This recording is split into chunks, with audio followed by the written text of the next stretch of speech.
ಎಲ್ಲರಿಗೂ ಶರಣು ಶರಣಾರ್ಥಿ. ನಾವು ನಿಮ್ಮ ಆತ್ಮೀಯ ಪೂಜ್ಯರಾಗಿರ್ತಕ್ಕಂಥ ಕೊಪ್ಪಳ ಜಿಲ್ಲಾ ಕುಷ್ಟಗಿ ತಾಲೂಕಿನ ತಾವರಗೆರೆ ಪಟ್ಟಣದ ಪೂಜ್ಯ ಶ್ರೀ ರುದ್ರಯ್ಯ ತಾತನವರ ಹಿರೇಮಠದ ಕಿರಿಯ ಪೂಜ್ಯರಾಗಿರ್ತಕ್ಕಂಥ ಪೂಜ್ಯ ಮಹೇಶ್ವರ ತಾತನವರು ಶಿವಯೋಗಿ ಶರಣರಂತ. ತಮ್ಮೆಲ್ಲರಿಗೂ ಹೇಳ್ತಕ್ಕಂಥ ವಿಷಯ ಏನಂದ್ರೆ, ನಮ್ಮ ಶ್ರೀಮಠದ ಆತ್ಮೀಯ ಭಕ್ತರಾಗಿರ್ತಕ್ಕಂಥ ಮತ್ತು ಸಿನಿಮಾ ರಂಗದಲ್ಲೇ ಅತ್ಯಂತ ಹೆಸರುವಾಸಿ ಮಾಡಿ ತವರಿಗೆ ಬಾ ತಂಗಿ, ಅಣ್ಣ ತಂಗಿ, ಶಿವರಾಜ್ ಕುಮಾರ್ ನಟನೆಯ ಈ ರೀತಿಯಾಗಿರ್ತಕ್ಕಂತಹ ಹಲವು 10 ಚಲನಚಿತ್ರಗಳಿಗೆ ನಿರ್ದೇಶನವನ್ನು ಮಾಡಿರ್ತಕ್ಕಂಥ ಓಂ ಸಾಯಿ ಪ್ರಕಾಶ್ ಅವರ ಒಂದು ನಿರ್ದೇಶನದಲ್ಲಿ ಅವರ 105ನೇ ಚಿತ್ರ ಸೆಪ್ಟೆಂಬರ್ 10. ಸೆಪ್ಟೆಂಬರ್ 10 ಅಂದ್ರೆ ಏನಂದ್ರೆ, ಈ ಸೆಪ್ಟೆಂಬರ್ 10 ಅಂತಕ್ಕಂಥದ್ದು ಅಂದ್ರೆ ಎಲ್ಲಾ ಜೀವನದಲ್ಲಿ ಹತ್ಬೇಕು, ಯಾರು ಧೃತಿಗೆಡಬಾರದು ಅನ್ನುವಂಥ ವಿಚಾರ.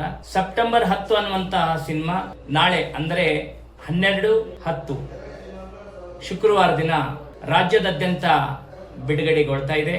ತಾವೆಲ್ಲರೂ ಆ ಸಿನಿಮಾವನ್ನ ಚಿತ್ರಮಂದಿರಕ್ಕೆ ಹೋಗಿ ನೋಡಿ ಆಶೀರ್ವದಿಸಿ, ಶುಭ ಹಾರೈಸ್ರಿ. ಈ ಸೆಪ್ಟೆಂಬರ್ 10 ಅನ್ನುವಂತ ಸಿನಿಮಾದಲ್ಲಿ ಏನ್ ಅಡಕವಾಗೈತಪ್ಪ ಅಂತಂದ್ರೆ, ಜೀವನ ಒಂದು ಕಥೆಯಲ್ಲ, ಬರ್ತಕ್ಕಂತ ಅನೇಕ ಕಷ್ಟ ಕಾರ್ಪಣ್ಯಗಳಿಗೆ ಮರಣವೇ ಉತ್ತರ ಅಲ್ಲ. ಸರ್ವರು ಈಗ ಉದಾಹರಣೆಗಾಗಿ ಸಾಲ ಮಾಡ್ಕೊಂಡ್ಬಿಟ್ಟು ಆತ್ಮಹತ್ಯೆ ಮಾಡ್ಕೊಂತಾರ, ಆನಂತರ ಶೋಕಿ ಜೀವನ ಮಾಡ್ಬೇಕು ಸಿಟಿ ಒಳಗೆ ಸೇರಿ ಅಂತ ಆತ್ಮಹತ್ಯೆ ಮಾಡ್ಕೊಂತಾರ. ಸರ್ವದಕ್ಕೂ